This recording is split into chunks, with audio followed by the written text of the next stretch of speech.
सत्संगत से सुख मिलता है, जीवन का कण कण खिलता है। सत्संगत से सुख मिलता है, जीवन का कण कण खिलता है।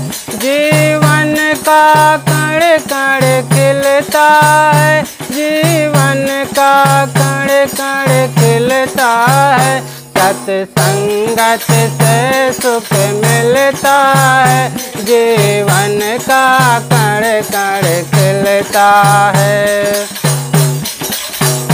मानव को जैसा संग मिले, कपड़े को जैसा रंग मिले। मानव को जैसा संग मिले, कपड़े को जैसा रंग मिले, वह उस रंग में रंगता है। जीवन का कण कण खिलता है। सत्संगत से सुख मिलता है, जीवन का कण कण खिलता है। जीवन का कण कण खिलता है, जीवन का कण कण खिलता है। सत्संगत से सुख मिलता है, जीवन का कण कण खिलता है। सत्संगत से सौभाग्य जगे, सत्संगत से दुर्भाग्य टले। सत्संगत से सौभाग्य जगे, सत्संगत से दुर्भाग्य टले। पानी से पौधा फलता है, जीवन का कण कण खिलता है। सत्संगत से सुख मिलता है, जीवन का कण कण खिलता है। जीवन का कण कण खिलता है, जीवन का कण कण खिलता है। सत्संगत से सुख मिलता है, जीवन का कण कण खिलता है। सत्संगत से सत्य ज्ञान मिले, सत्संगत से भगवान मिले। सत्संगत से सत्य ज्ञान मिले, सत्संगत से भगवान मिले। चाबी से ताला खुलता है, जीवन का कण कण खिलता है। चाबी से ताला खुलता है, जीवन का कण कण खिलता है। सत्संगत से सुख मिलता है, जीवन का कण कण खिलता है।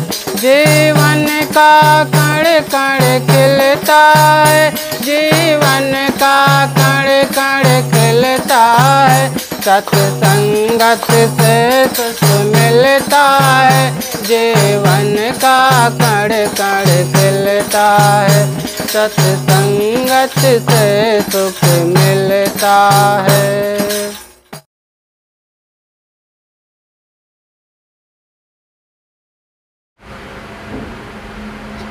परम पूज्य श्री गुरुदेव जी, मुद मंगलमय पूजनीय संत समाज, सम्माननीय भक्त सज्जनों, भक्तिमयी ममता मूर्ति माताओं, आप लोगों के बीच थोड़ी सी कुछ चर्चा रखने का प्रयास करता हूँ।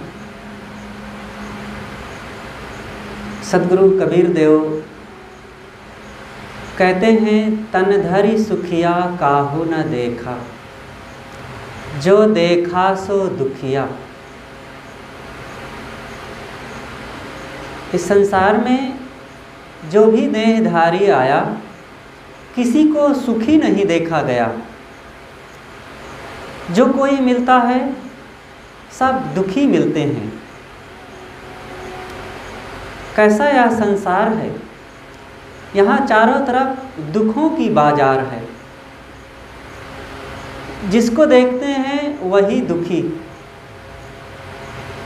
चाहे मनुष्य हो, चाहे पशु पक्षी हो, चाहे कृमि कीट आदि हो, कोई भी हो, सब दुखी हैं। और दुख के अनेक रूप हैं। कोई तन से दुखी है, तो कोई धन से दुखी है, तो कोई शरीर के रोगों से दुखी है, कोई मन के रोगों से दुखी है। चारों तरफ दुख दुख की ही बाजार है। साहब ऐसा क्यों कहते हैं कि जो मिला सब दुखी मिले? इसलिए साहब कहते हैं कि यहाँ पर कोई पूरी तरह से सुखी है ही नहीं। सुखी वह होता है जिसने अपने मन को ठीक कर लिया, मनोविकारों को जिसने समाप्त कर दिया, वही सुखी है। और नहीं तो यहाँ कोई सुखी उखी नहीं। एक बार सदगुरु अभिलाष साहेब जी इलाहाबाद के कबीर आश्रम कबीर नगर में विराजमान थे। ये सन 2002 के आसपास की बात है। ये जुलाई अगस्त का समय था। एक दक्षिण भारत से एक सन्यासी संत आए हुए थे, जिनकी उम्र उस समय 55 वर्ष की रही होगी। गुरुदेव जी को बताया गया तो उस समय बिजली ठीक से नहीं रहती थी। गुरुदेव जी अपनी कुर्सी बाहर डलवा दिए, पेड़ के नीचे हवा में वहीं बैठ गए और उन संत के लिए भी कुर्सी दे दी गई। बैठे, दंड प्रणाम हुआ कुछ, और फिर आपसी वार्तालाप के बाद कुछ चर्चाएं होने लगी कि साधक को अपने दुखों को मिटाने का काम करना चाहिए और मन में वैराग्य भाव हो, संसार से अनासक्त हो और मन इंद्रियों को स्वश करके ऐसा कुछ जीवन जिए सब तरफ से निष्काम निर्माण हो करके कि यह जीव अनादिकाल से जो भवबंधनों में जन्म मरण के चक्र में भटक रहा है उसको छुट्टी मिले और मुक्ति का काम करे। और मुक्ति सबको प्यारी है और मुक्ति से ही जीव को पूरी तरह से दुखों से छुट्टी मिल सकती है। इस प्रकार जब 1-2 मिनट गुरुजी कुछ बोले तो वो संत कहते हैं, महाराज आप लोग मुक्ति मुक्ति कहते हैं, मुक्ति में क्या मिलेगा? रूखा फीका और कुछ नहीं, जीव मुक्त हो जाए, कुछ भी नहीं। अरे संसार में आवे जन्मे, यहाँ बाल बच्चे मिलेंगे, नर नारी मिलेंगे, फूल देखो एक पास में खिले हुए हैं, कितना अच्छा लगता है। और इंद्रियों के खाने पीने के बढ़िया रंग की चीज़ें हैं, यहाँ खाओ पियो देखो, प्यारे प्यारे दृश्य, नदी झरने पेड़ पहाड़, ये सब मिले और मुक्त हो जाए तो बस सूखा रूखा। गुरुदेव जी उनकी बातें सुन करके चुप हो गए। अब वे बाहर से आए थे, अब कैसे उनको जवाब देते? अब वो कितना हल्के में इन बातों को गुरुजी के लिए और वही एक बच्चे की तरह बोल रहे थे कि यहाँ खाओ पियो देखो सुनो और थोड़ा सा राग रंग करो। अब गुरुदेव जी तो विचार में आ रहा था कि कहें कि कोई ज़रूरी है कि ये सब देखने सुनने का आनंद मिलता ही रहेगा आगे? अभी रोग लग जाए, भयानक रोग लग जाए और बिस्तर पर पड़े रह जाएं, दर्द से कराहते रहें, तो ये देह मिलने का फल तो यही तो है ना। देह मिलेगी तो रोग लग सकता है, लकवा लग सकता है, कोई आके मार सकता है, आग से जल सकते हैं। और ज़रूरी नहीं है कि यहाँ सब सुख भोगते ही रहेंगे और मनुष्य शरीर मिले। मुक्त नहीं होंगे तो पशु का शरीर, कीड़े मकोड़ों का शरीर मिल जाएगा, मुर्गी मुर्गा बन जाए और लोग पकड़ करके आग में भून डालेंगे गला काट करके, सुअर बन जाए नाली में लौटते रहेंगे, तो क्या होगा? यही तो होगा जब बार बार जन्म लेने से। लेकिन जब मुक्ति मिलेगी, मुक्ति का काम करेंगे तो जन्म मरण के चक्र से ही छुट्टी मिलेगी। सभी मत पंथों में इन बातों पर जोर दिया गया है, लेकिन पता नहीं वे स्वामी जी किस साधना को कर रहे थे और उनके गुरु ने क्या उनको सिखाया था। वो यही बार बार कह रहे थे कि साहब महाराज यहाँ बार बार आवें जन्में देखें और ये प्रकृति का नज़ारा मिले, नदी पहाड़ समुद्र हम इसका आनंद लें और फूल फुलवारी देखें, बाल बच्चे देखें। सन्यासी थे उनको तो घर में रहना चाहिए। जब यही बुद्धि थी तो घर में बाल बच्चों के बीच में रहते, ये साधु का कपड़ा पहनने की ज़रूरत ही नहीं थी।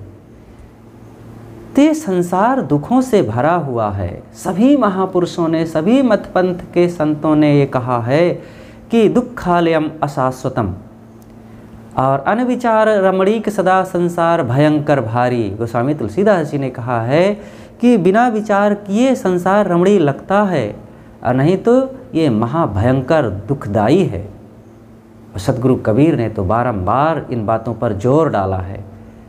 इसलिए साधक को जो जरा संतों गुरुजनों से जुड़ करके अपने जीवन की हकीकत को समझना चाहते हैं तो दुख मिटाने का काम करना चाहिए। और दुख मिटेगा सब तरफ से अपने मन को समेट करके, अपने मन इंद्रियों को स्वश करके, अंतर्मुख होने से, आत्मबोध आत्मज्ञान प्राप्त करने से।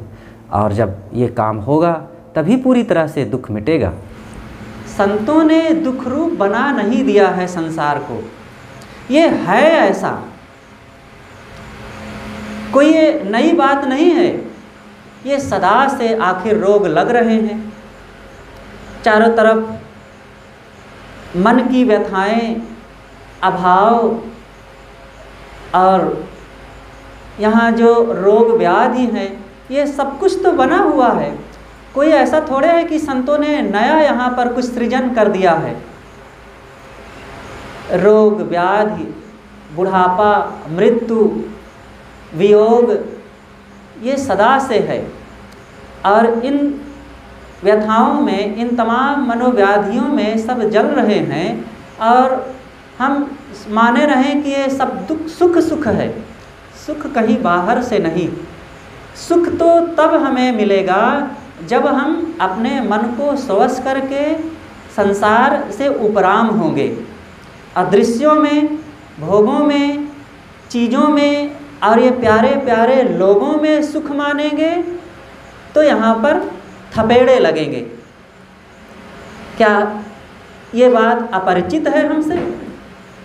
जिन बच्चों को कंधे पर बैठा करके हम मेरा लल्ला, मेरा भैया, मेरा दद्दा, मेरा मुन्ना कह करके घूमते थे, उनको अपने हाथ से खिलाए, उनको नहलाए धुलाए, जन्म देकर छोटा से बड़ा किए, इतना मोह उसमें बढ़ाए, और वही प्यारे प्यारे लोग बड़े हो करके बात नहीं मानते, पास में बैठते नहीं हैं, सीधे मुंह बात नहीं करते हैं।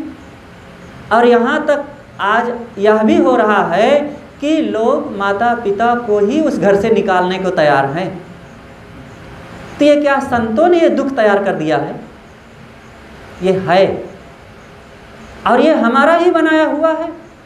हमारे मोह से वो निकला हुआ दुख है, हमारे ही कुछ कर्मों से निकला हुआ दुख है। ये बुढ़ापा को क्या संतों ने ला दिया है? अरे जो जन्मा है जीवित रहेगा तो कुछ दिन बड़े होंगे, रोगी होंगे, रोग भी आएगा, शरीर रहा तो बुढ़ापा भी आएगा, बुढ़ापा की असमर्थताएं भी आएंगी। और यह असमर्थता कितना तकलीफ देती है।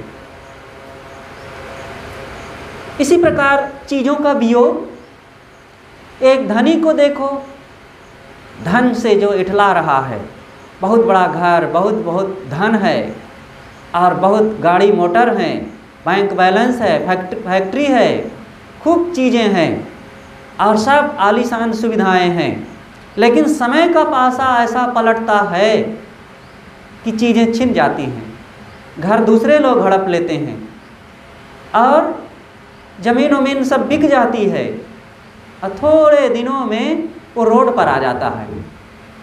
आप लोगों ने देखा होगा, हमने भी इस थोड़े से जीवन में देखा है। बचपन में ये शरीर जहाँ जन्मा, वहीं कुछ ऐसे धनी लोग थे, जमींदारी किस्म के लोग, और कभी उनका जलवा रहता था। कई गांवों से लोग उनके यहाँ मजदूरी करने आते थे, कई हल चलते थे, करीब 100 एकड़ से ज़्यादा ज़मीन थी। लोग उनसे कांपते रहते थे, और जो कह देते थे सब करने को तैयार हो जाते थे। उन्हीं को देखा गया, थोड़े दिनों में उसके बच्चे महादुष्कर्मी हो गए, शराबी कबाबी हो गए, और ज़मीन बिक गई। आज उन्हीं लोगों की ऐसी दशा हो गई है कि बस किसी तरह गुजारा हो रहा है, कोई ज़मीन नहीं है, सारी ज़मीन ख़त्म, और जैसे तैसे मेहनत मजदूरी करके जी रहे हैं। ये क्या है सब? कहाँ से आ गया है? किसी भगवान ने दे दिया है? हमारे ही कर्मों का परिणाम है, कुछ प्रारब्ध का, कुछ वर्तमान के गलत कर्मों का परिणाम।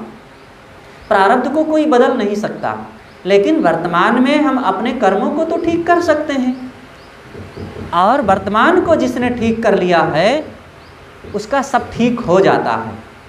इसलिए आज इतनी सावधानी से हमें ज़िंदगी को जीना चाहिए कि चीज़ों की तृष्णा में ना पड़े, इंद्रियों के भोगों में बहुत ना पड़े, दुनिया के दिखावाबाजी में बहुत ना पड़े, बल्कि सहज रूप से मेहनत करें, गुरु संतों की भक्ति भजन में लगें, जीवन का निर्वाह करें, और अगर अवसर है, संयोग है, तो धन की भी उन्नति करें। अच्छी बात है, गरीबी में रहना कोई अच्छी बात नहीं है।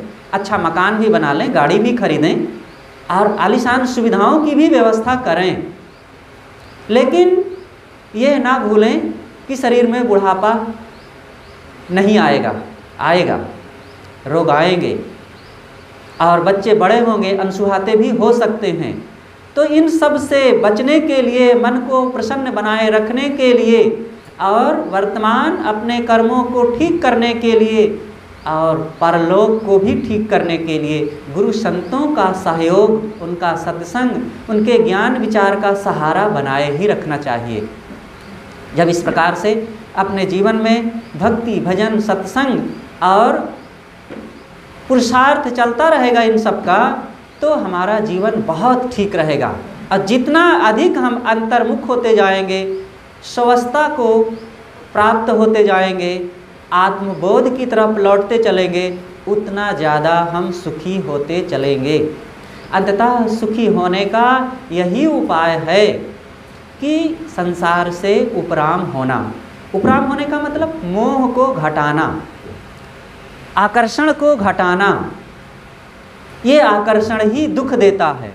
और आज इन बातों का तो किसी को सुनाना जंगल में रोने की तरह हो गया है। जिधर देखो उधर धन बढ़ाओ, चीज़ें बढ़ाओ, भोग सामग्रियों को बढ़ाओ, क्रय शक्ति बढ़ाओ, रूप सौंदर्य को बढ़ाओ। कितना बढ़ाएंगे? और जितना चाहेंगे बढ़ाते जाएंगे तो क्या वो सब बढ़ता जाएगा? कुछ सीमा होती है, और फिर चाहे जितना बढ़ाते जाओ, एक दिन फिर भरभरा करके गिरने का समय आता है। कोई बढ़िया काजू किशमिश बादाम छुहारा घी दूध दही खाता जाए और बढ़ाता जाए उसको, तो क्या जवानी बढ़ती जाएगी? क्या चाहे जितना खाओ, घी में डुबकी लगाते रहो, फिर भी बुढ़ापा आएगा, फिर भी शरीर शिथिल होगा। जब ये होगा ही तो इसको समझें और स्वीकारें, और इससे भी अपने मन को हटाकर आत्मा में लगावें। अंतिम में एक ही बात ऐसी है जिसमें कोई बदलाव नहीं है, वो है हमारा आपका अपना स्वरूप, आत्म तत्व। स्व और पर दो चीज़ें हैं, अध्ययन के लिए और प्राप्त करने के लिए दो ही चीज़ें हैं। स्व स्वयं अपनी आत्मसत्ता, और पर ये संसार, पंच विषय भोग। और इन पंच विषयों की तरफ अगर हम लालायित रहेंगे तो कितना प्राप्त करेंगे? थोड़ा पाएंगे, उससे ज़्यादा छूटता जाता है। और ये मिलना छूटना इसका स्वभाव है। और ऐसा समय आ जाता है कि इसी में वियोग, प्रतिकूलता, दुख यही ज़्यादा मिलने लगता है। स्व की तरफ लौटें, और जब स्व की तरफ लौटेंगे तो इसको अलग से पाना नहीं है। संसार की चीज़ें अलग की चीज़ें हैं, पर हैं, इसलिए वो मिलेंगी तो छूटेंगी निश्चित।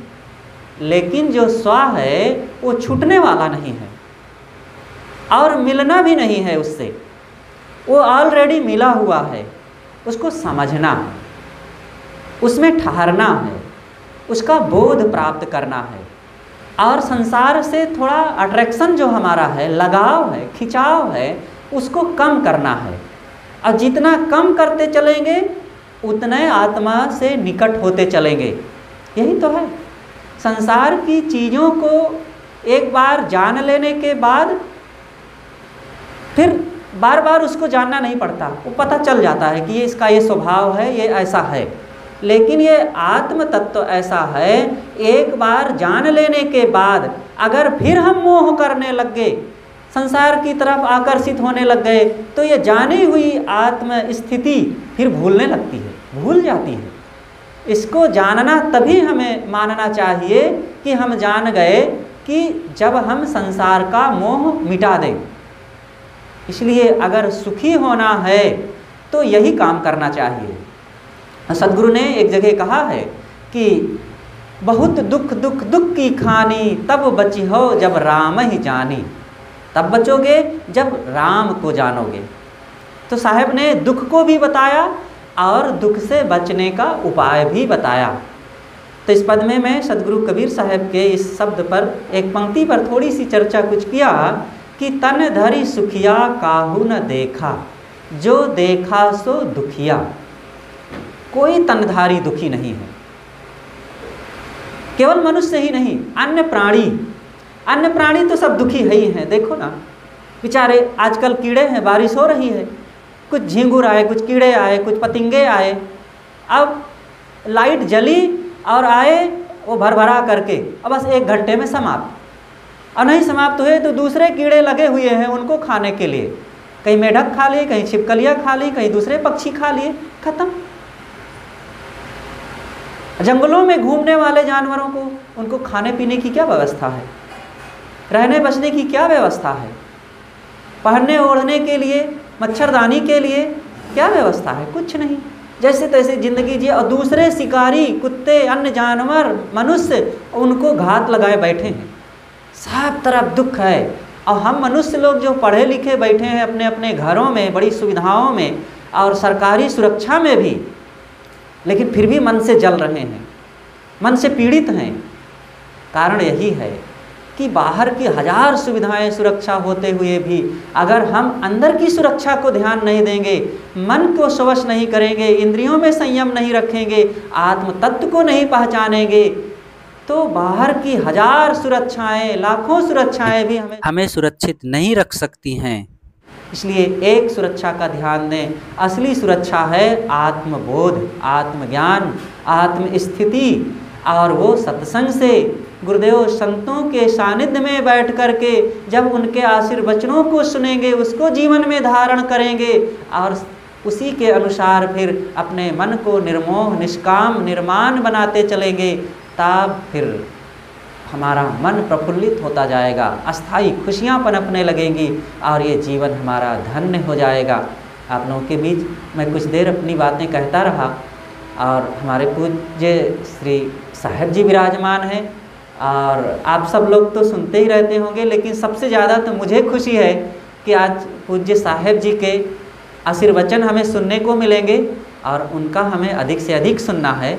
तो मैं करबद्ध प्रार्थना करता हूँ आप सबकी ओर से, अपनी ओर से, कि हमारे बीच परम पूज्य आराध्य देव जी विराजमान हैं और आप अपने आशीर्वचनों से हम सबको कृतार्थ करने की कृपा करें।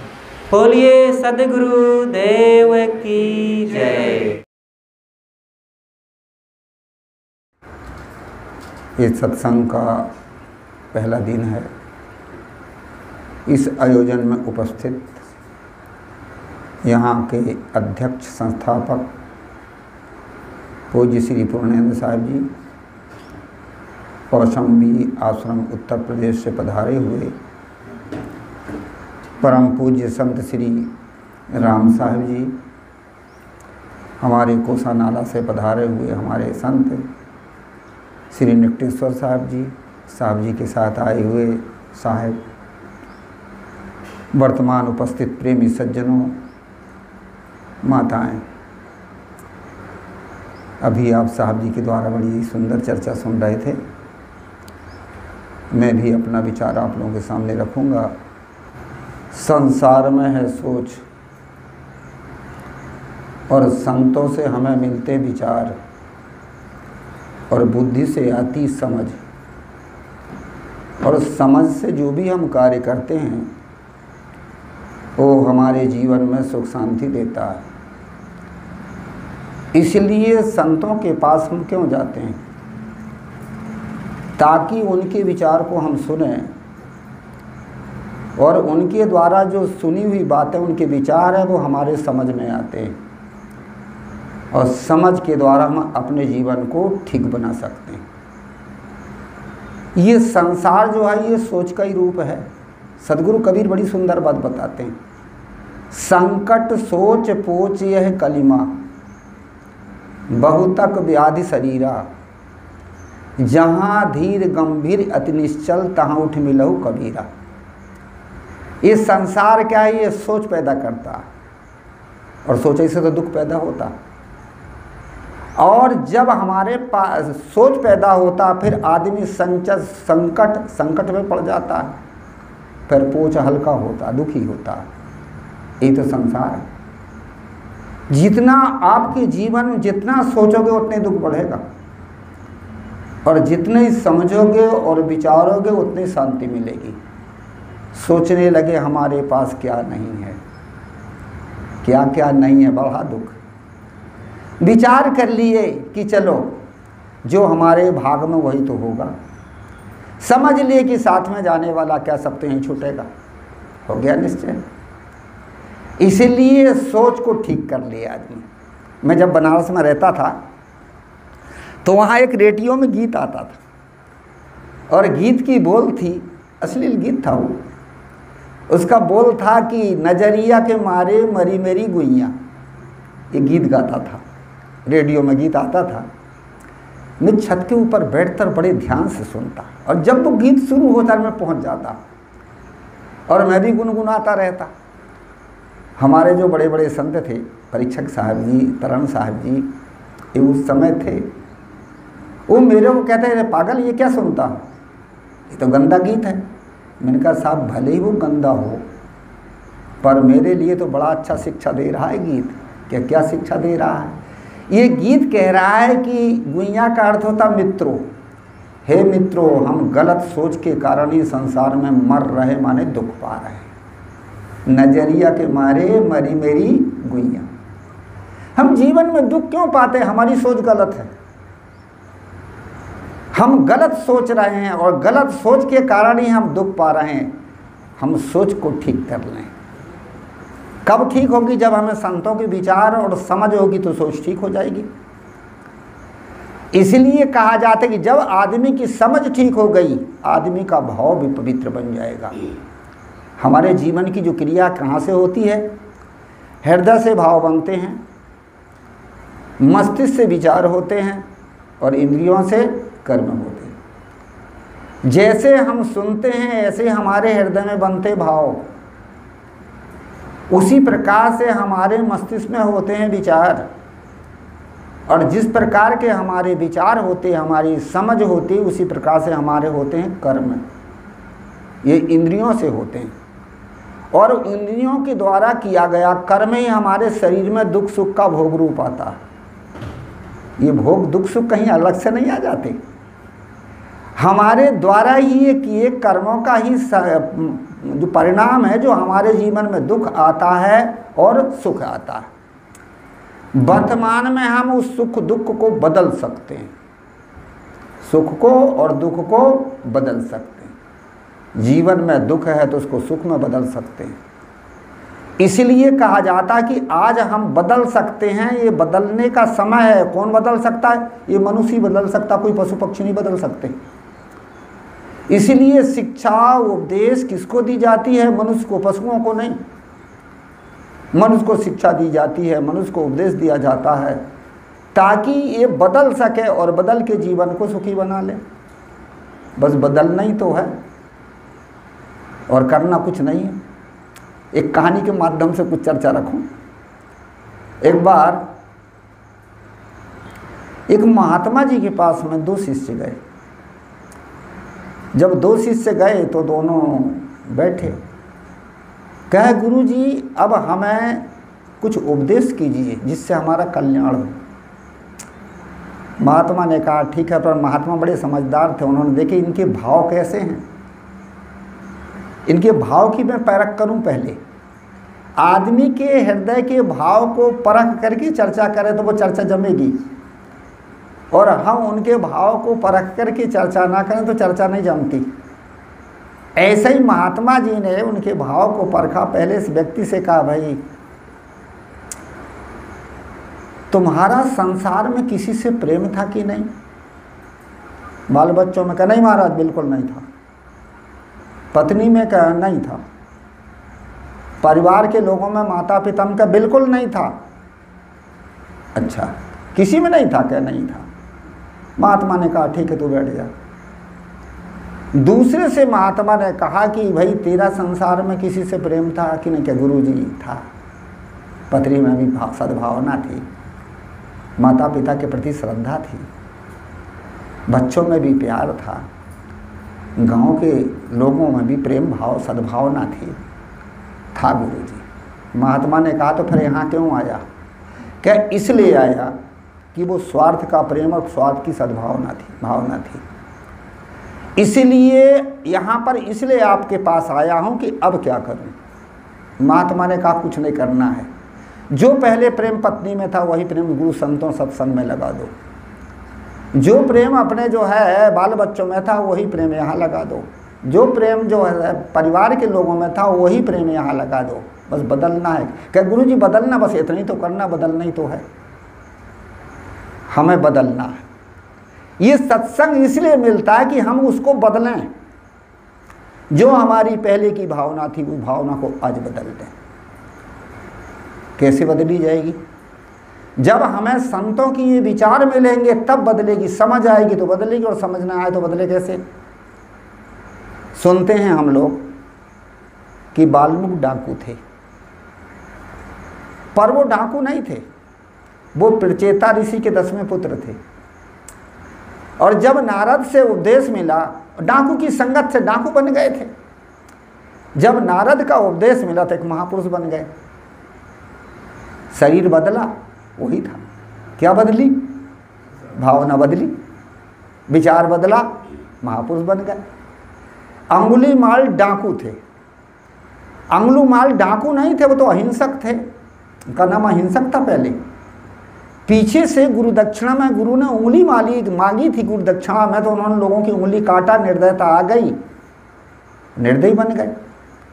और जब बुद्ध का उपदेश मिला तो एक महापुरुष भी बन गए।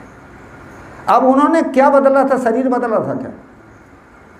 केवल भावना बदला था। भावना बदल दीजिए। जहां भावना बदली, विचार बदला, बुद्धि बदली, कर्म बदला, सब बदल गया। इसलिए केवल बदलने की जरूरत है, हम बदल नहीं पाते। बदलो। तो उन्होंने बदल दिया। रूप रंग नहीं बदल जाता, वो तो जैसे के तैसे है। एक बार एक गुरुजी के पास में, और गुरु कौन थे? वो हस्तरेखा सिखाने वाले, हाथ की रेखा लोगों को सिखाते थे, हस्तरेखा का ज्ञान देते थे। गुरु के पास में लोग गए तो लोग हस्तरेखा सीखते, बाद में गुरु जब देख लेते तो उनकी परीक्षा लेते कि ये पूरा हुआ कि नहीं हुआ।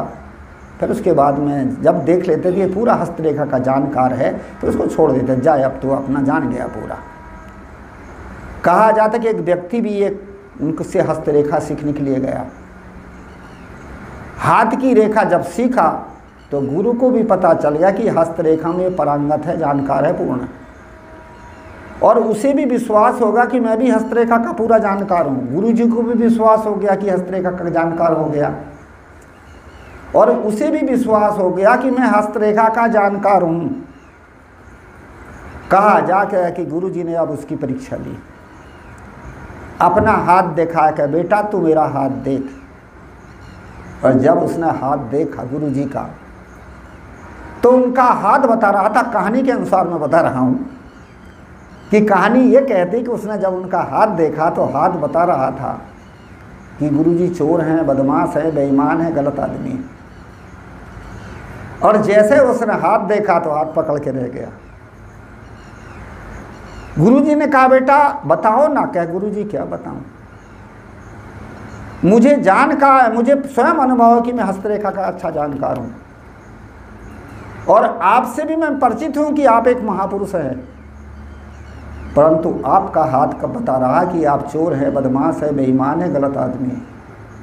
ये आपका हाथ बता रहा। इसलिए मैं संदेह में पड़ा हूँ कि अब मैं क्या करूँ, क्योंकि मैं जानता हूँ कि हस्तरेखा का मैं जानकार हूँ, और आप पर भी मुझे विश्वास है कि आप गुरु महाराज हैं, ऐसे बहुत महापुरुष हैं, कोई भी कोर कसर आप में नहीं है, परंतु ये आपका हाथ बता रहा है।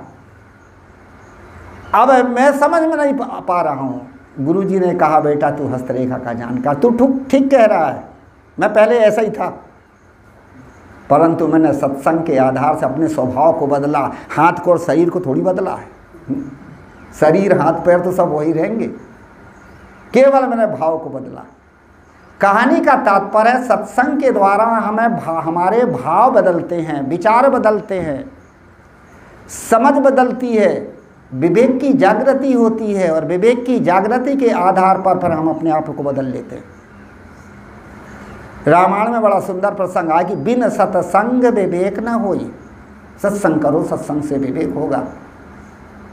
और ये विवेक क्या होता है? विवेक हमारा गुरु होता है, विवेक ही हमारा गुरु है। जब हमारे सामने में कोई परिस्थितियां आती हैं, वह विवेक हमारे सामने खड़ा हो जाता है और हमें समस्या का सुलझाव देता है, विवेक देता है।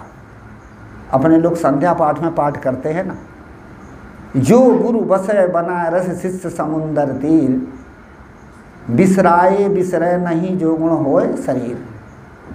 गुरु यदि बनारस में भी और शिष्य समुद्र के तीर में हो, मुंबई कलकत्ता मद्रास में, पर गुरु के द्वारा जो ज्ञान मिला है, शिक्षा मिलता है, वो कभी बिसरती नहीं।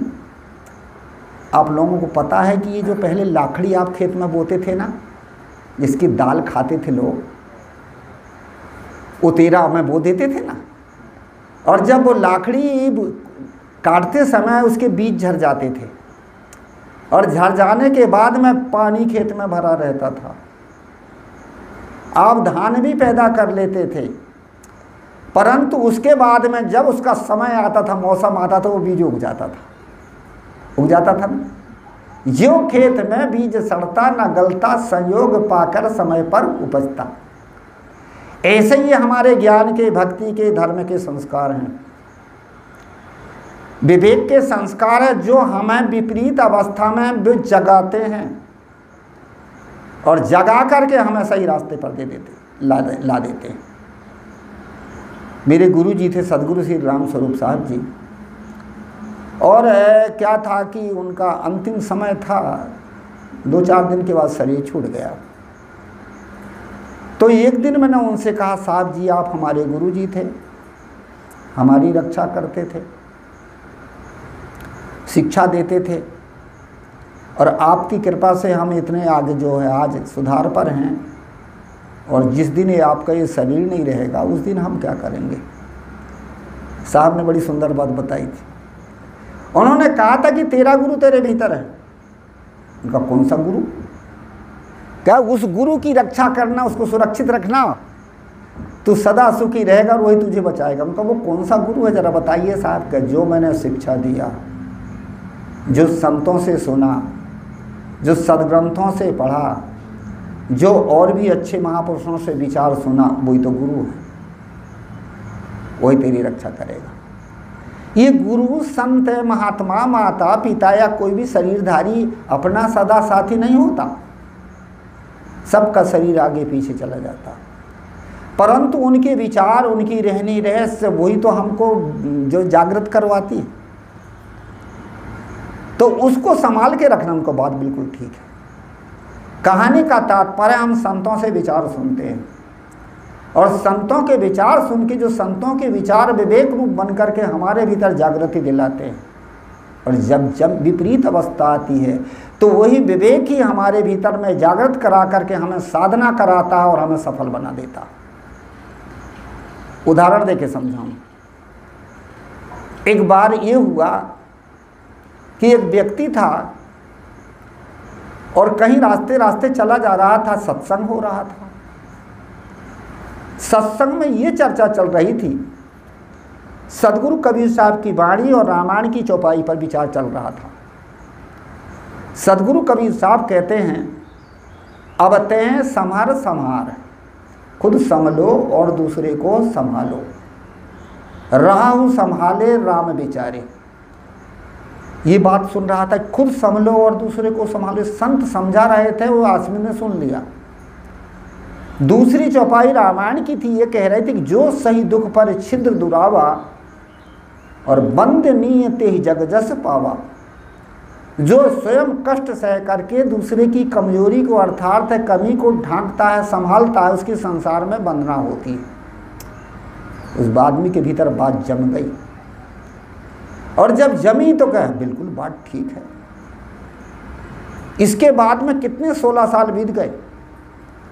16 साल बीत जाने के बाद में फिर उसने अपने लड़के की शादी की, क्योंकि ज्ञान की बात, सत्संग की बात, विवेक की जागृति व्यवहार में ही तो हम सामने आ जाए, तब तो हम उसको संभाल सकते हैं व्यवहार को।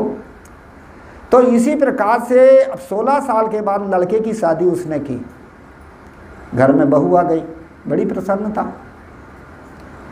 और आशीर्वाद समारोह मनाया गया। गांव के बस्ती के लोग, सियाने बूढ़ों को भी बुलवाया गया, भोजन बना, रिश्तेदार भी आए, और भोजन तो रिश्तेदारों को और सबको खिलाया गया, पर बहू के द्वारा बनाया हुआ भोजन गांव की जो सियाने बूढ़े मान्यवर लोग थे उन्हें करवाया गया। लोग भोजन करके चले गए। भोजन करके जाने के बाद में अंत में हुआ क्या कि उस व्यक्ति ने भोजन किया। कौन? जो वो ससुर था, जिसने सत्संग की बात सुनी थी। भोजन किया तो दाल में नमक ज़्यादा, सब्जी में मिर्चा ज़्यादा, और जैसे ही उसने खाया तो खोपड़ी हो गई खराब। ये खोपड़ी खराब क्यों होती? हमारा विवेक खोता है, समझ खोती है, विचार खोता है, आदमी खोपड़ी खराब कर लेता है। ये क्रोध, लोभ, मोह, ये विकार जो पैदा होते हैं, ये खोपड़ी खराब क्यों करते हैं? इसलिए करते हैं कि हमारे भीतर विकार पैदा होता है, ऐसे उसके भीतर विकार पैदा। अब ये विकार क्यों पैदा होते हैं? इसलिए होते हैं कि जैसा आप चाहते हो वैसा नहीं होता, इसलिए हमारे भीतर ये विकार पैदा होते हैं। तो विकार पैदा हो गया, क्रोध आ गया, सोचा कि चलो 2-4 ये बहू को सुना दो, जैसे परिवारों में लोग सुनाते हैं ना, तेरे बाप घर ऐसे खाया जाता है, तेरी माँ ने यही सिखाई है। कितनी कटी कटी लोग बात करते हैं। ऐसे बूढ़े ने भी सोचा कि चलो मैं भी सुना दूं 2-4, और झटपट विवेक वापस आ गया। कौन सा विवेक? जो संत समझा रहे थे कि खुद संभलो और दूसरे को संभालो, ये ज्ञान की बात आ गई। और वही विवेक रूप बन करके बूढ़े ने कहा कि ओहो मैं गलत कर रहा हूं। ये है विवेक। संतों का जो ज्ञान है हमारे भीतर जब रहता तो विवेक की जागृति पैदा करता, जगाता, यही तो गुरु है। तो ऐसे विवेक आ गया बूढ़े के पास में, और अपने जब विवेक आ गया तो उसने कहा कि ओहो मैं गलत कर रहा हूँ। जब विवेक आता तब अपनी अज्ञानता दिखती है। ये दो चीज़ जल्दी नहीं दिखती, अपनी अज्ञानता नहीं दिखती और अपनी विशेषता नहीं दिखती। ये दो जल्दी नहीं दिखती। दूसरे की अज्ञानता दिखती है पर अपनी नहीं दिखती, अपनी विशेषता नहीं दिखती, हम दूसरे की विशेषता देखते हैं। तो ऐसे ही जो है उसके बाद विवेक आ गया, और जैसे ही विवेक आ गया तो अपनी अज्ञानता दिख गई। वो हो मैं गलत कर रहा हूँ। ये तो नई बहू है, अभी अभी आई है, बच्ची है, यदि मैंने इसको डांटा, फटकारा, दबाया तो भय खाएगी और दूरियां बनाएगी। जब दूरियां बनाएगी तो घर और परिवार कैसे चलेगा? ये था विवेक। और जैसे ही विवेक आया तो अपने आप को रोक लिया, भोजन करने लगा। सत्संग की बात को सुनकर के भीतर में विवेक की जागृति होती है, और विवेक ही हमारे जीवन में साधना का और जो है कारण बनता है। और जैसे ही बूढ़े को विवेक आ गया तो भोजन करने लगा। भोजन करता जाता, और मिर्चा तेज था सब्जी में, आंसू भी आते थे। बहू ने पूछा बाबूजी भोजन कैसा? कहे बहुत बढ़िया। बढ़िया बढ़िया कुछ नहीं था। आपके आंसू आ रहे हैं, क्या बात है? क्या बेटा ये तो प्रेम के थे, प्रेम के नहीं थे, मिर्चा के थे। तो प्रेम के आंसू हैं। थोड़ी देर के बाद में बहू ने सोचा चलो प्रेम के आंसू हैं, अच्छा भोजन है, लाओ। कहे पिताजी एक चम्मच सब्जी और दे दूं, कि अब ज़्यादा प्रेम बर्दाश्त नहीं होगा। उसके बाद में हुआ कि जब उस बूढ़े ने जब हाँ तो ज़्यादा प्रेम बर्दाश्त नहीं होगा। कहा जाता है कुछ देर के बाद में फिर और बहू ने भोजन किया। तो बहू ने जब भोजन किया तो भोजन बहुत तेज था, नमक भी तेज, मिर्चा भी तेज। बहू के भीतर में क्या एक श्रद्धा पैदा हो गई, वो हो ससुर गजब का, कितना खराब भोजन, पर कहते प्रेम के आंसू, प्रेम का भोजन है। और इतनी श्रद्धा पैदा हुई कि जीवन भर उस ससुर की सेवा किया। और गांव के लोग यदि पूछते कि बेटा घर के लोग कैसे हैं, परिवार के लोग कैसे हैं, क्या सब ठीक, पर सबसे बढ़िया ससुर। अब वो ससुर बढ़िया क्यों बना? उसने सत्संग की बात सुना था, संतों के विचार सुना था, विचार से विवेक की जागृति हुई और विवेक के द्वारा अपने जीवन उसने साधना किया और उस साधना से बहू की श्रद्धा बन गई। कभी कभी मैं घर परिवार वालों को भी यही बात बताता हूँ, पहले हमारे पास में विवेक हो, विवेक से आपके पास साधना भी होना चाहिए। जब आपके पास साधना होगी तो वही साधना ही आपकी विशेषता है। और वही साधना हमारे से जो छोटे हैं, हमारे आसपास रहने वाले जो लोग हैं, उनकी श्रद्धा बनेगी। श्रद्धा ऐसी डांट डपट के नहीं लिया जाता है। श्रद्धा होती है जब हम अपनी साधना को करें तो साधना देख के लोग अपने आप श्रद्धा करेंगे। तो कहने का मतलब है कि बहू की बन गई श्रद्धा। मैं बता रहा था कि हमारे विचार बदल सकते हैं, कब बदल सकते हैं? जब हम संतों की वाणियों को सुने और सुन करके विवेक की जागृति करें, अर्थार्थ समझें। सदगुरु कबीर साहब इसी बात को बताने के लिए बड़ी सुंदर साखी कहते हैं। वो क्या कहते हैं? समझे की गति एक है, जिन समझा सब ठौर, कहाँ ही कबीर ये बीच के बल कहीं और की ओर। ये सदगुरु कबीर साहब की साखी बीजक की साखी का भाव है कि समझदार की एक गति होती, सुख शांति स्थिरता, ये समझदार के जीवन में मिलती है। पर किसके जीवन में मिलती? जिन समझा सब ठौर, जिन्होंने सारे ठौरों को समझा हो उसके। अब वो कौन कौन से ठौर हैं जिनको हमें समझना पड़ेगा? सबसे पहला ठौर है सिद्धांत को समझें। संतों के पास में बैठे और हम सिद्धांत को समझें। अब सिद्धांत क्या चीज है? सिद्धांत का अर्थ होता अंत में सब क्या सिद्ध करना चाहते हैं। हम आप कौन सी चीज सिद्ध करना चाहते हैं? जो भी जीवन में क्रिया कर रहे हैं हम, उस क्रिया से, उस कर्म से, उस व्यवहार से हम कौन सी चीज सिद्ध करना चाहते हैं? सुख। सुख चाहते हैं ना? जो भी हम काम करते हैं वो सुख के लिए तो करते, दुख के लिए कोई नहीं करता।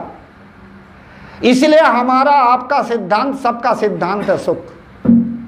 अंत में हम सब सुख चाहते हैं। छोटे छोटे जीव जंतु भी सुख चाहते हैं, सभी सुख चाहते। प्राणी मात्र सुख चाहता, एक दुख कोई भी नहीं चाहता। एक छोटी सी चींटी के सामने आप उंगली कर दीजिए तो वो भी जानती कि हाँ अवरुद्ध कारण दुख मिलेगा, हट जाती सुख के लिए, हटती है ना। सभी प्राणी सुख चाहते हैं, इसलिए हम सबको सुख दें। यही हमारा आपका सबका सिद्धांत है। खुद सुखी रहें और दूसरे को सुख दें, यही तो सिद्धांत है। ये मानव मात्र का सिद्धांत है। प्राणियों में उतना बोध नहीं है, विचारों में, पर आदमी में तो है। तो हमारा आपका सिद्धांत क्या है? सबको सुख देना, यही सिद्धांत। दो महिलाएं थी, एक बूढ़ी थी, एक जवान थी। और बूढ़ी बैठी थी, जो युवा महिला थी, बूढ़ी के सिर से जुआ निकाल निकाल करके और वो नख पर रख करके मारती जा रही थी। अब जो हमारे घर में पैदा हो वो हमारे ही बाल बच्चे हैं। इसी प्रकार से ये जुआ भी हमारे पसीना से पैदा बाले बच्चे तो हुए। तो बुढ़िया ने बड़े खींच करके कही क्या मारू ना क्या दूध पिलाऊं? अरे उनका दूध मत पिला, कम से कम उनकी सुरक्षा तो कर, बाल में उलझा करके दूर कर दो ना। हाँ? ये हमारा सिद्धांत है। हम दुख नहीं चाहते, हम दुख को सुख सिद्ध करना चाहते, तो सबको सुख दो ना, यही तो हमारा सिद्धांत है, सबको सुख दो। परंतु हम अपने सिद्धांत को छोड़ देते हैं। दूसरा सिद्धांत का अर्थ होता अंत में जो सिद्ध हो, उसको कहते हैं सिद्धांत। अंत में जो सिद्ध हो। अब मैं बताऊं कि अंत में क्या क्या चीज सिद्ध होती? दो, एक जड़ और एक चेतन, जो सदगुरु कबीर साहब का निर्णय है। जीव आत्मा एक शरीर को छोड़ करके दूसरा शरीर बना लेता, माने दूसरी खाड़ी में चला जाता। ये हमारा जो है आस्तिकवादियों का सिद्धांत, जो चेतन को सत्य वस्तु मानता, चेतन का अस्तित्व मानता, उनका ये सिद्धांत है। हमारे भारत के ऋषियों का सिद्धांत है, विद्वानों का सिद्धांत, नास्तिक मत नहीं है ये। सदगुरु कबीर साहब इस बात को भी सिद्ध करते कि आकर 4,84,000 कहते हैं 1,84,000 जीव जंतु में भटक भटक दुख पाओ, जीव चारों खानी में जाता है। इसी को रामायण भी सिद्ध करती कि आकर 4,84,000 योनि भरमते जीव अविनाशी। इससे सिद्ध हो गया कि एक शरीर को छोड़ करके दूसरा शरीर में चला गया, किसी भी शरीर में गया हो, मनुष्य में, पशु में, पक्षी में, अपने कर्मानुसार गया। उत्तम संस्कार बनाया था भक्ति ज्ञान सत्संग सदाचार के शुभ संस्कार तो मनुष्य। रजोगुण के संस्कार थे विषय भोग ऐसाराम मौज मस्ती तो पशु पक्षी। कनिष्ठ संस्कार थे लड़ाई झगड़े मार काट गंदा पाना तो कृमि कीट। ये चारों खानी में जाने के मार गए हमारे जो है ज्ञानी महापुरुष बताते हैं। इसलिए जीव एक शरीर को छोड़ करके दूसरा शरीर बनाने चला गया। सिद्ध होगा कि जीव है, हुआ ना सिद्ध की है कहीं। दूसरे नंबर में ये जो शरीर है, ये 5 तत्व का शरीर है, इसको जला दिए, गाड़ दिए, मिट्टी में मिल गया, चारों तत्वों में, पांचों में मिल गया। किसी ने बड़ा सुंदर कहा कि पांचों मिले, छठवां हो गया मौन, और मैं तो ही पूछूं पंडिता अब मरा है कौन। पांचों में पांचों मिल गए, छठवां मौन हो गया है। इससे सिद्ध हो गया कि जड़ भी है और चेतन भी है। अब तीसरा ईश्वर परमात्मा खुदा, इससे अलग क्या चीज है? कोई सिद्ध कर दे, दो ही तो सिद्ध होती। ये सिद्धांत है। यदि आदमी को वास्तविक सिद्धांत का बोध हो जाता हो, आदमी बाहर नहीं खोजता, बाहर नहीं भटकता। सिद्धांत का बोध नहीं, इसलिए बाहर कोई खोजता, बाहर कोई अलग से हमें कहीं शांति मिलती। सुख देने वाला कोई अलग है, दुख देने वाला कोई अलग है। ये हम यहीं पर भटकते क्योंकि हमें सिद्धांत का बोध नहीं है।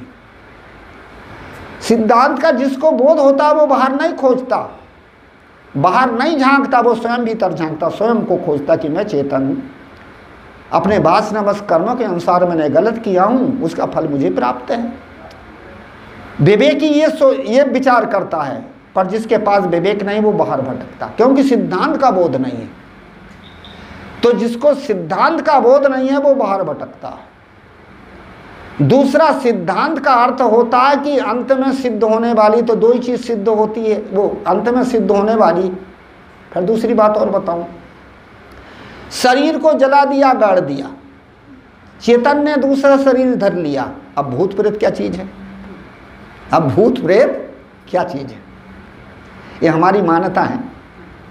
हमने जो अलग से संसार का कोई मालिक माना, ये भी हमारी मान्यता है। मान लिया श्रद्धा से, सुन करके लोगों में जैसा सुना, या जो है हमने भूत प्रेत आदि मान लिया, कल्पना। दो ही तो, परमात्मा और भूत प्रेत। ये अंत में सिद्ध नहीं होते और इन्हीं में संसार भटक रहा, बाहर खोजता। सदगुरु कबीर को यही कहना पड़ा कि जय खोजत कल्पो गया, घट ही माही सो मूर, बाढ़ी गर्भ गुमानते ताते पर गई दूर। जिसको खोज रहे हो वो तुम्हारे भीतर है घट में सूझे नहीं नालत ऐसी जिंद, तुलसी यह संसार को भयो मोतिया बिंद। घट में तो है परंतु सूझता नहीं है, बोध नहीं है। सिद्धांत का बोध न होने के कारण आदमी भटकता है। तो किसी ने पूछ लिया होगा कि जो है ये मोतिया बिंद कैसे कटेगा? तो संतों ने बड़ा सुंदर एक दोहा बनाया है, सदगुरु साचे वैद हैं। औषध है सत्संग, और ज्ञान सीख ले काढ़िए तब कटे मोतिया बिंद। ये सदगुरु संत महात्मा हमारे सच्चे वैद हैं, और इनका सत्संग, इनका सद्ज्ञान ही दवा है। और ज्ञान की सीख के द्वारा, शिक्षा के द्वारा मोतिया बिंद को काट लो, इसको मोतिया बिंद को काट लो। इसलिए कहा जाता है कि हमें, और हम इन चीज़ों को समझ नहीं पाते। मैं बता रहा था कि पहले सिद्धांत को समझो, सिद्धांत को समझने से सत्य का बोध होता है, आदमी बाहर नहीं भटकता। सिद्धांत को समझने से प्राणी मात्र के प्रति सद्भावना होती है। तेरी जाति जीव सब दुखिया बस अज्ञान, तिनको राह बताइए दया धरी करो सुझाव। सब हमारे समान जैसे हम सुख चाहते, सब चाहते हैं। सिद्धांत को समझने से सत्य का बोध होता है, सिद्धांत को समझने से प्राणियों से प्रेम भी होता है। दूसरे नंबर में हम क्या समझें, सिद्धांत के बाद में हम समझें व्यवहार को भी। जो व्यवहार से क्या होता है, व्यवहार का अर्थ होता है जीवन में हम क्रिया कर रहे हैं, इसका नाम है व्यवहार। मैं कभी कभी इसके अलग अलग रूप लेता हूँ, व्यवहार, परमार्थ और अध्यात्म। व्यवहार का अर्थ है जो हम कर्म कर रहे हैं, इसका नाम है व्यवहार। परमार्थ का अर्थ होता है जो हम सदाचारी कर्म करें, इसको कहते हैं परमार्थ। अध्यात्म का अर्थ होता है आत्म शांति प्राप्त करना, यह अध्यात्म। व्यवहार, परमार्थ और अध्यात्म। हम रास्ते में चल रहे हैं, यह व्यवहार। खुद संभल के चल रहे हैं और दूसरे को संभाल के चल रहे हैं, हो गया परमार्थ। और जहां पहुंच गए थे वहां शांति से पहुंच गया, हो गया अध्यात्म।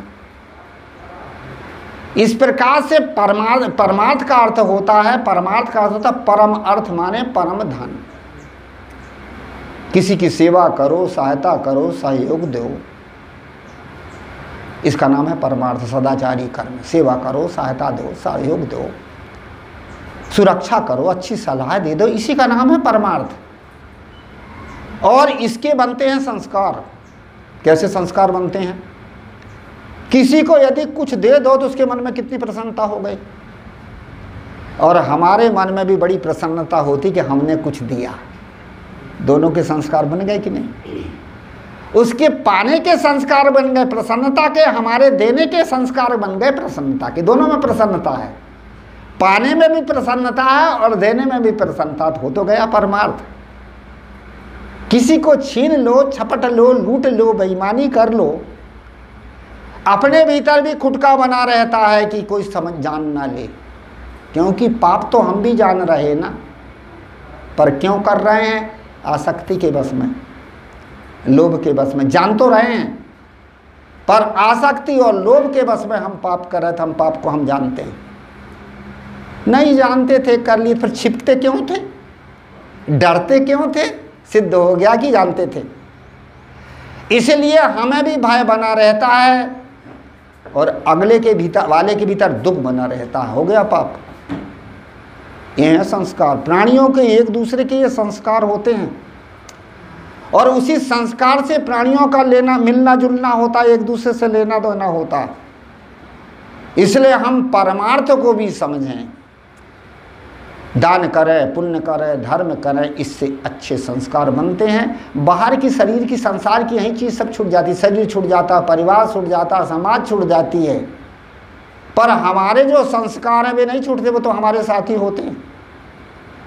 अच्छे संस्कार, और वो ये संस्कार हमने किसी के साथ अच्छा किया, वे अच्छे संस्कार भी हमारे साथ ही होते हैं। और वही प्राणी जिसके साथ आपने अच्छा किया है, वही कभी कभी आपकी विपत्ति में आपका सहयोगी बनता। किसी भी खानी में आप चला जाए वह प्राणी, हम किसी भी खानी में चले जाएं। मैं काठमांडू में गुरुजी के साथ रहता था, सन 91 की बात है। हवाई जहाज, टोक्यो से एक हवाई जहाज चला था, और उस हवाई जहाज का टिकट एक आदमी ने भी लिया था, टोक्यो जापान से। परंतु जब वो हवाई जहाज चढ़ने के लिए जा रहा था, एयरपोर्ट जा रहा था, उसका घर का कुत्ता खिलवाड़ करने लगा। कभी कभी कुत्ते, मालिक निकलता तो खिलवाड़ करते हैं, वो खिलवाड़ करने लगा। उसी खिलवाड़ में उसका दांत लग गया कुत्ते का। उस आदमी ने अपनी यात्रा को रोक लिया, अरे दवाई करा लो, जहर वहर चढ़ जाए। दूसरे दिन अखबार में निकला था कि वह आदमी सोच रहा था, कह रहा था कि मेरा कुत्ता यदि नाक काटता तो मैं भी तो जाता और मैं भी तो मरता है। कुत्ता उसका रक्षक हुआ कि नहीं? कुत्ता जानबूझ के नहीं किया है, उसके संस्कार और उसी पे उसके और इसके संस्कार का योग से वो क्रिया कर रहा है और वो क्रिया आपकी रक्षक बन गई। ये है धर्म के संस्कार। इसलिए हम धर्म के संस्कार भी जो है को भी समझें, धर्म का काम करें, संभालें खुद को, दूसरे को भी संभालें, दूसरे के साथ अच्छा व्यवहार करें। ये सब धर्म के संस्कार हैं। मैं खुद संस्मरण बताऊं, मैं जब छोटा बच्चा था तो हुआ कि एक स्कूल से पढ़ के आया, 2 बजे की छुट्टी थी, किसान का बच्चा खड़ा था दरवाजे पर कि घर के लोग आएंगे, रोटी वोटी मिलेगी। इतने में एक गिलहरी थी, वो चूं चूं करती थी, कभी आगे आवे कभी पीछे जावे, कभी आगे आवे, और मैं उस गिलहरी को देखने लगा। मैंने सोचा कि ये चूं चूं क्यों कर रहे थे, मैं भी उसके पीछे हो लिया। फिर गिलहरी घूमी तो मैं भी घूमा, और जहां मैं खड़ा था वहीं सर्प टंगा था। सर्प ने जो है क्या काम किया कि वहां टंगा था वो। मैंने देखा, ओहो, यदि बेचारी चूं चूं ना करती तो सर्प काट सकता था। उस समय यही ज्ञान था। अब होता कि ये मेरे परमार्थ का साथी है, पहले मैंने उसके साथ किया था, आज वो पशु अन्न खाने में तो चला गया, ज्ञान नहीं है, जान के नहीं कर रहा है, पर उसके जीवन उसकी क्रिया मेरे लिए सहयोग बन गई। ये है परमार्थ के संस्कार। सदगुरु कबीर कहते हैं कि व्यवहार को समझो, व्यवहार से वर्तमान जीवन सुखी होता है। दूसरे के साथ अच्छे व्यवहार करो, प्रेम का व्यवहार करो, और परमार्थ को भी समझो। व्यवहार की एक बात और बताऊं, हम व्यवहार में जब जिंदगी जीते हैं तो व्यवहार में भी जितने प्राणियों का हमारे पास संयोग होता है ना, वो हमारे पूर्व संस्कारी जीव हैं। वे संस्कारी जीव हैं, उनके हृदय के भाव को परख के आप व्यवहार करिए तो आपके व्यवहार में कोई गड़बड़ी नहीं आएगी। हम दूसरे के हृदय के भाव को परख के व्यवहार नहीं करते, अपने मन के अनुसार करते, अपने स्वार्थ के अनुसार करते, अपने दिल दिमाग के अनुसार करते हैं, इसलिए व्यवहार आपका गड़बड़ाता है। जितने भी प्राणियों का संबंध होता है ये कर्म सिद्धांत के अनुसार 4 प्रकार से होता है। भाई, मित्र, पति, पत्नी, पुत्र, पुत्री, पड़ोसी, जितना भी संबंध प्राणियों का होता है ये कर्म के अनुसार होता है। वो कैसे होता? कर्म सिद्धांत कहता कि 4 प्रकार से। सबसे पहले लेने वाला आपके सामने आता है, पुत्र बन के, पत्नी बन के, मित्र बन के, भाई बन के, कुछ भी बन के आ जाए, पशु बन के आ जाए, कुछ भी बन के आ जाए। एक आपका लेने वाला आता, दूसरा आपका देने वाला आता, कर्जदार। तीसरा मोह से आता है, आपकी ममता जहां है, और चौथा धर्म से आता, धर्म का संबंध से। ये 4 प्रकार के संबंध होते हैं। जो पहले आपका लेने वाला आया, पहले आपसे लिया है, वो आपका देने वाला आता है, वो लेने वाला आता है, माने आप उससे दबे हुए हैं, और जब वो आएगा कुछ भी बन के आ जाए, वो तेज स्वभाव का होगा, आपसे स्वभाव नहीं मिलेंगे। और जब आपसे स्वभाव नहीं मिले, क्योंकि लेने वाला है ना भाई, तो तेज स्वभाव का ही होगा, आपकी बात को वो नहीं मानेगा, कड़क स्वभाव का होगा। समझ लो ना कि ये लेने वाला आया, सह लो, संतोष कर लो, बस इतनी तो करोगे। पर नहीं सह पाते, नहीं संतोष कर पाते तो वो कांच स्वभाव का होता है। कांच चिटकता है, खुद तो बर्बाद होता है, दूसरों को भी बर्बाद करता है। दूसरा जो आपका देने वाला आता है, कोई भी आए, पत्नी बन के, मित्र बन के, पुत्र बन के, कोई भी आ जाए, जो देने वाला आता है वो क्या करेगा? दबा हुआ है आपसे, भय खाएगा, संकोच खाएगा, डरेगा, बात मानेगा। जान लो कि ये बेचारा दबा हुआ है, उसको उतना ही कहो जितना वो सह सके। और हम उसकी कैपेसिटी से ज़्यादा कहते हैं तो अंत में फांसी लगा के, जहर खा के लोग क्यों मर रहे हैं? इसीलिए तो मर रहे हैं। कितने लोग फांसी लगा के मर रहे, जहर खा के मर रहे। ये क्यों मर रहे हैं? इसलिए कि बेचारे वे आपसे दबे हुए और आप और ज़्यादा दबा रहे हैं, और जब ज़्यादा दबा रहे तो बर्बाद हो गई होगा। ये प्लास्टिक स्वभाव का। प्लास्टिक की थैली में आप कोई अनाज कुछ चीज़ भर दो और उसके बाद में उसको यदि काम बंद करना हो तो अगरबत्ती मोमबत्ती से सर से खींच दो ना, बंद भी हो जाएगा, काम भी चल जाएगा, हो गया। और आप आग को लेकर के लोहरा लेके उसको दिखाओगे तो झुरमुरा के तो नाश हो ही जाएगा। इसलिए ऐसे व्यक्ति के साथ आप क्या करो, समझाओ, संभालो। तीसरा आता मोह का, आपकी ममता है, इसलिए वो आपके पास आया है, वो नहीं चाहता पर हम उसमें बंध रहे हैं। वे मोह के संस्कार है। इसलिए आप उससे समझो, मैं बंध रहा हूं, ये चाहता ही तो मैं क्यों बंध रहा हूं, समझ जाओ ना आप उससे। नहीं समझ पाते। आपके छत्तीसगढ़ में इधर ही एक गांव है, उस गांव में एक बूढ़ा बाबा आ गया और बूढ़े बाबा ने कहा, साहब जी बड़ा दुखी हूँ। उनको काहे दुखी हो? कहे लड़का ठीक नहीं है, बड़ा परेशान करता, और एक ही है, ठीक से खाने को नहीं देता, ठीक से व्यवस्था नहीं करता, उल्टी सीधी बात करता है। मैंने कहा कोई बात नहीं, लड़का तुम्हारा है, समझा लो कि नहीं समझता, ठीक है, तो जो उसकी बात मानता उससे समझाओ, कि वो किसी की मानता ही नहीं। मैंने कहा कोई बात नहीं, तो एक काम करो, शासन करो, खेत जगह जमीन तुम्हारे नाम से होगी, कहो कि मैं बेचूंगा, गुजारा चलाऊंगा। अरे कहे गुरुजी तब तो मेरा गला ही दबा देगा। हम का समझा भी नहीं सकते, समझा भी नहीं सकते, समझवा भी नहीं सकते, शासन भी नहीं कर सकते, तो सह लो। कहे गुरुजी गला तक हो गई, नहीं सह सकता। मैंने कहा भाई अलग हो जाओ, कुछ और को दे दो, कुछ अपने ले लो। कहे गुरुजी लड़का मेरा है, कैसे अलग कर दूंगा, मर तब। यही तो है मोह के संस्कार, हम बंधते हैं। इसलिए समझ लो, ज्ञानी आदमी समझ लेता है ये मोह के संस्कार हैं, थोड़ा समझो, समझ लो, अपने आप को संभालता, इसी का नाम है साधना। चौथा संस्कार है धर्म का। धर्म के संस्कार से जो भी संबंध में हमारे संबंध में आता है वह हमारा प्रेमी बनेगा, हमको समय समय पर संभालेगा, हमारी बात जो होगी उसको भी वो मानेगा, प्रेम का व्यवहार होगा, टूटेगा नहीं और सही मार्ग में लगाएगा। ये है धर्म के संस्कार। हमारे यहाँ एक माता ने अपने लड़के को और अपने पति को चढ़ा दिया हमारे गुरुजी के पास में लाके। है कोई ऐसी माता जो अपने पति को और अपने पुत्र को चढ़ा दे? वो धर्म की संबंध रही, धर्म की माता थी, धर्म की पत्नी थी। वो पत्नी बन गई, माता बन गई, पर धर्म का संबंध था, गुरु के शरण में लाके रख दिया। वो महात्मा जी अभी शरीर छूट गया, गुरुप्रेम साहब नाम थे उनके पति के, लड़के का नाम ताना था, एक्सीडेंट से उसका भी शरीर छूट गया। कहानी का तात्पर्य ये है धर्म के संस्कार। मेरे पिताजी ने मुझे ला करके गुरुजी के शरण में रख दिया, ये धर्म के संस्कार। चाहे वो माता बन जाए, चाहे पिता बन जाए, चाहे पुत्र बन जाए, चाहे मित्र बन जाए, चाहे पत्नी बन जाए, चाहे कोई सहयोगी बन जाए, ये है धर्म के संस्कार।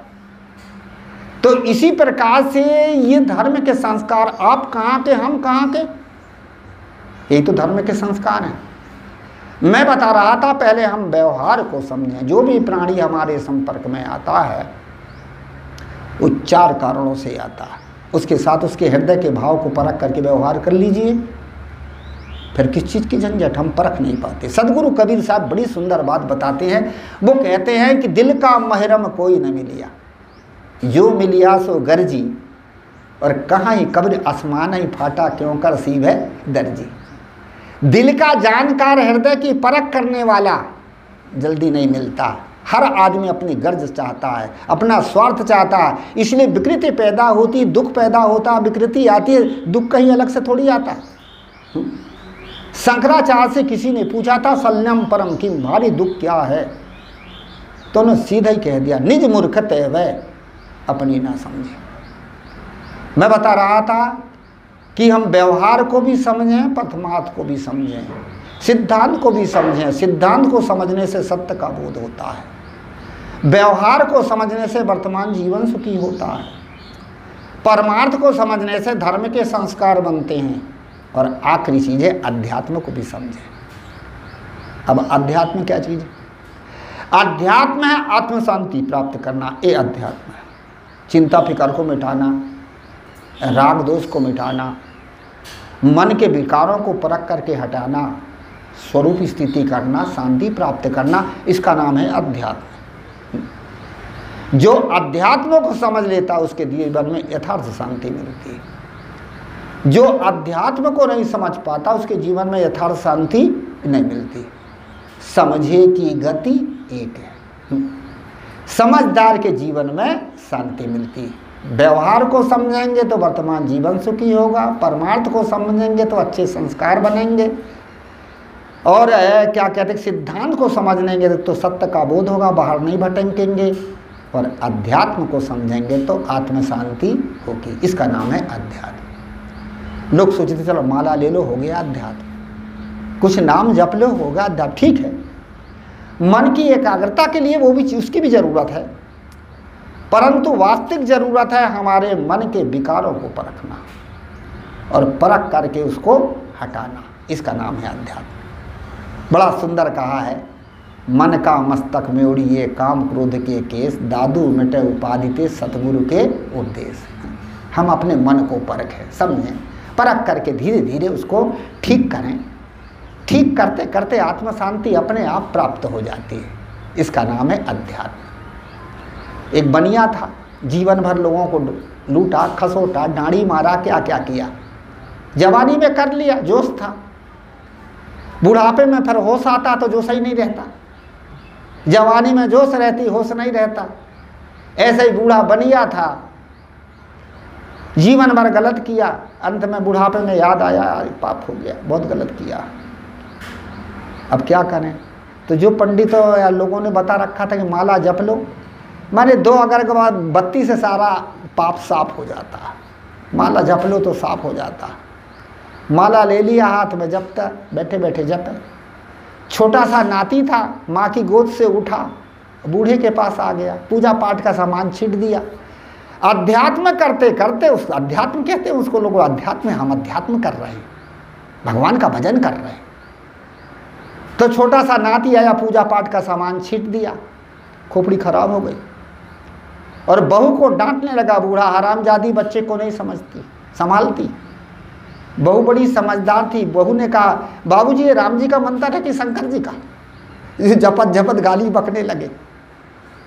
बूढ़े ने समझ गया कि मैं पटरी से उतर गया। हाँ बिल्कुल ठीक कह रही है। कहानी का तात्पर्य अध्यात्म का अर्थ होता है कि अपने आप में ठहर जाना, ये है अध्यात्म। इससे शांति मिलती, स्थिरता मिलती है। सदगुरु कबीर की साखी उठाया था, समझे की गति एक है जिन समझा सब ठौर। जिन्होंने सारे ठौर को समझा उसकी इस 4 ठौर है। कहाँ कबीर ये बीच के बल कहीं और की ओर। सदगुरु कबीर साहब कहते कि ये बीच के हैं, केवल व्यवहार भर जानता है, परमार्थ समझते ही नहीं। कमा रहे हैं, खा रहे हैं, लूट रहे हैं, पर परमार्थ क्या चीज होती। कोई सिद्धांत तो समझ लिया, दुनिया भर की बात जीवन मुक्ति तक की कर देगा, परंतु जो है और परमार्थ नहीं है और अध्यात्म नहीं है, तो बोलने मात्र से थोड़ी होगा। कोई परमार्थ तो कर रहा, दान कर रहा, पुण्य कर रहा, ठीक है, संस्कार तो अच्छे बना रहा है, परंतु अध्यात्म अपने मन को नहीं संभाल पाता, अपने मन को नहीं संभाल पाता। इसलिए कहीं ना कहीं चूक रहती है, इससे हम भटक जाते हैं। साहब कहते कहाँ है कबीर ये बीच के, एक एक को समझा, एक को नहीं समझ पाया। बल कहीं और की ओर। बलक का अर्थ है, संत लोग 2 प्रकार से करते। बलक माने बलकना, छलकना, और बलक का अर्थ होता बल की अन्यथा। आदमी इधर से उधर भटक जाता, इधर से उधर भटक। इधर मानव शरीर में आया था सुख शांति प्राप्त करने के लिए, पर उधर भ्रम कल्पना आनंदी में, आसक्ति में, वासना में पड़ करके जीव भटक जाता है और दुख पाता है। इसके लिए हमें संतों के सत्संग की जरूरत है, ज्ञान की जरूरत है।